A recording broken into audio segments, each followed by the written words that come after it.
قارون کو تیسری جو نصیحت ہوئی، محترم اور پیارے اسلامی بھائیوں، بنی اسرائیل کہ نیک مسلمانوں نے قارون کو تیسری نصیحت کرتے ہوئے کہا وَلَا تَنْسَ نَصِيبَكَ مِنَ الدُّنْيَا، ترجمہ کنز العرفان، دنیا سے اپنا حصہ نہ بھول، دنیا سے اپنا حصہ نہ بھول۔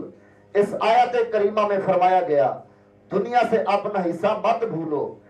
اس سے کیا مراد ہے؟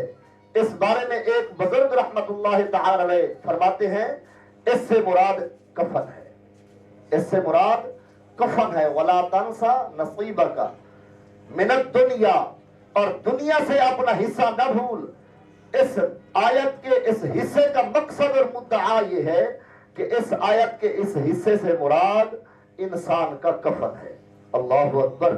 اس دنیا سے ہمارا حصہ صرف کفن کی 2 چادریں ہیں۔ ہم ساری زندگی کماتے رہے، کاریں بھی خرید لی، کوٹھیاں بھی، بنگلے بھی ہم نے بنا لیے، اربوں خربوں روپے ہم نے مال کے جمع کر لیے، ہزارہا میڈل بھی ہمارے پاس جمع ہیں، دنیا کی ہر طرح کی نعمت ہمارے پاس موجود ہے، مگر ہم اس دنیا کے ساتھ کیا لے کر جائیں گے؟ صرف کفن کی 2 چادریں، کفن کی 2 چادریں اور بس۔ ایک عربی شاعر نے بڑا خوبصورت جملہ کہا ہے، اس کا مقصد یہ ہے، یعنی تم نے ساری زندگی کمایا، جمع کیا، اس میں سے تمہارا حصہ کیا ہے؟ کفن کی 2 چادریں جن میں تمہیں لپیٹ دیا جائے گا اور مردے کو لگائی جانے والی خوشبو، صرف یہی ہمارا حصہ ہے۔ اس کے متعلق فرمایا گیا دنیا سے اپنا حصہ مت بھولو، یعنی کفن کو یاد رکھو۔ ایک بادشاہ تھا خلیفہ عبد الملک بن مروان، بڑے کر و فر یعنی شان و شوکت والا بادشاہ تھا۔ جب اس کا آخری وقت آیا تو کسی نے پوچھا اس وقت آپ خود کیا محسوس کر رہے ہیں؟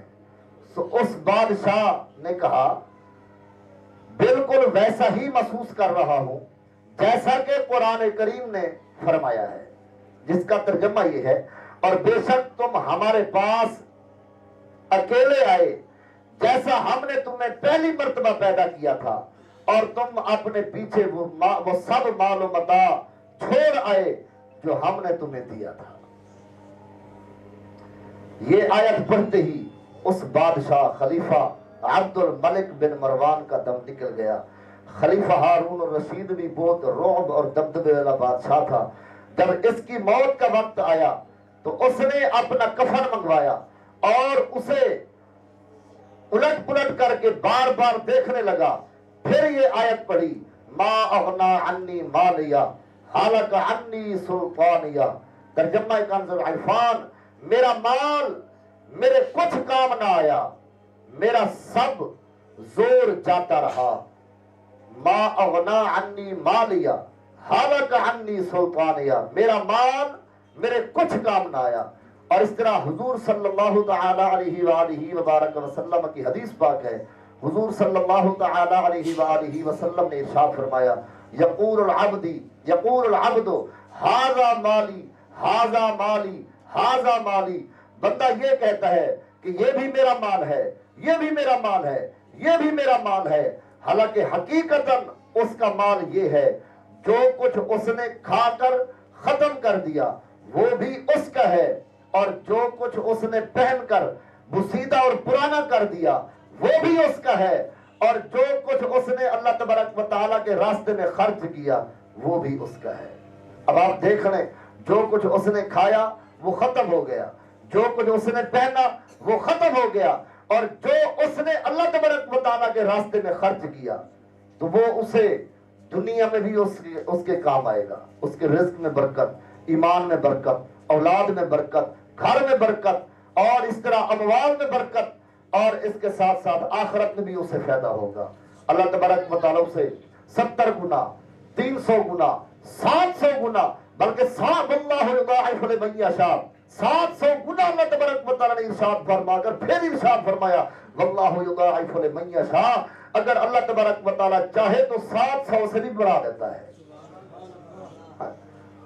اللہ تبارک و تعالیٰ چاہے مثل الذین ينفقون اموالهم فی سبیل اللہ کمثل حبۃ انبتت سبع سنابل فی کل سنبلۃ مئۃ حبۃ واللہ یضاعف لمن یشاء. اللہ تبارک کی ساری مثال ہے. اللہ تبارک و تعالیٰ نے ارشاد فرمائے جس طرح ایک نیکی پھر اس سے 70 بنے فلاں بنے فلاں بنے 700 گنا. واللہ یضاعف لمن یشاء. اگر اللہ تبارک و تعالیٰ چاہے تو 700 گنا سے بھی بڑھا دیتا ہے. تو اس لیے اللہ تبارک و تعالیٰ نے ہمیں جو کچھ رزق دیا اللہ تبارک و تعالیٰ کی ذات کا شکر ادا کرے. اللہ تبارک و تعالیٰ کی بارگاہ میں سر جھکائے, 5 وقت نماز پڑھیں اور حضور صلی اللہ تعالی علیہ وآلہ وبارک وسلم کی ذات پر درود پاک پڑھیں. حضور صلی اللہ تعالی علیہ وآلہ وبارک وسلم کے نقش قدم پر چلیں. اور اس طرح ہمارے پیر صاحب نے خوبصورت ہمیں ایک کام دیا ہے ان دنوں میں اپنے مرحومین کے ایصال ثواب کے لیے. اور اس میں خوبصورت دعا بھی ہے, خوبصورت دعا بھی ہے کہ حضور اللہ تبارک و تعالیٰ کی بارگاہ میں اپنے خوبصورت دعا بھی ارشاد فرمائی ہے کہ جو اپنے مرحومین کے ایصال ثواب کے لیے, جو اپنے مرحومین فوت شدگان کے لیے, مرحومین کے لیے جو اس کے رشتہ دار اس دنیا سے چلے گئے, ان کے ایصال ثواب کے لیے کم از کم 1500 روپے دعوت اسلامی کو جمع کروائے, اس وقت تک اسے موت نہ آئے جب تک وہ حضور صلی اللہ تعالی علیہ وآلہ وسلم کی زیارت نہ کر لے. آپ دیکھ رہے ہیں انسان کا آخری وقت ہو,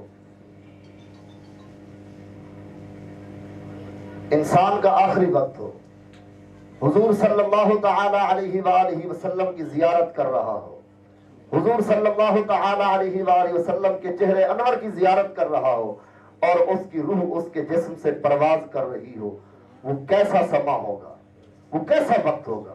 تو اس لیے اللہ تبارک و تعالیٰ نے اگر ہمیں دیا ہے رزق تو ہم اس میں ضرور ضرور اپنا حصہ ملائیں. اور اگر اللہ تبارک و تعالیٰ نے نہیں دیا, بعض اوقات ہوتا ہے بدل کر ایام نداولھا بین الناس, یہ دن ہمیشہ ہموار بھی نہیں رہتے, کبھی تنگی کبھی آسانی. تو اس لیے ہم دوسروں سے بھی اس میں ہم کر سکتے ہیں. صدقہ خیرات کرنا ہمارے پیارے آقا صلی اللہ تعالی علیہ وآلہ وبارک وسلم کی عظیم سنت ہے. آپ صلی اللہ تعالی علیہ وآلہ وبارک وسلم کے در جود و سخاوت سے کوئی سوالی خالی ہاتھ نہ جاتا تھا. صدقہ گناہوں کو یوں مٹا دیتا ہے جیسے پانی آگ کو بجھا دیتا ہے, صدقہ جہنم کی آگ سے بچاتا ہے. اور حدیث پاک میں ہے کہ حضور صلی اللہ تعالی علیہ وآلہ وسلم نے ارشاد فرمایا جو اللہ پاک کی رضا کی خاطر صدقہ کرے وہ صدقہ اس کے اور آگ کے درمیان آڑ بن جاتا ہے. صدقہ اللہ پاک کے غضب کو بجھاتا ہے اور بری موت کو دفع کرتا ہے. اور اس طرح حضور صلی اللہ تعالی علیہ وآلہ وسلم نے ارشاد فرمایا صدقہ دینے میں جلدی کرو کہ بلا صدقے کو نہیں پھیلاتی.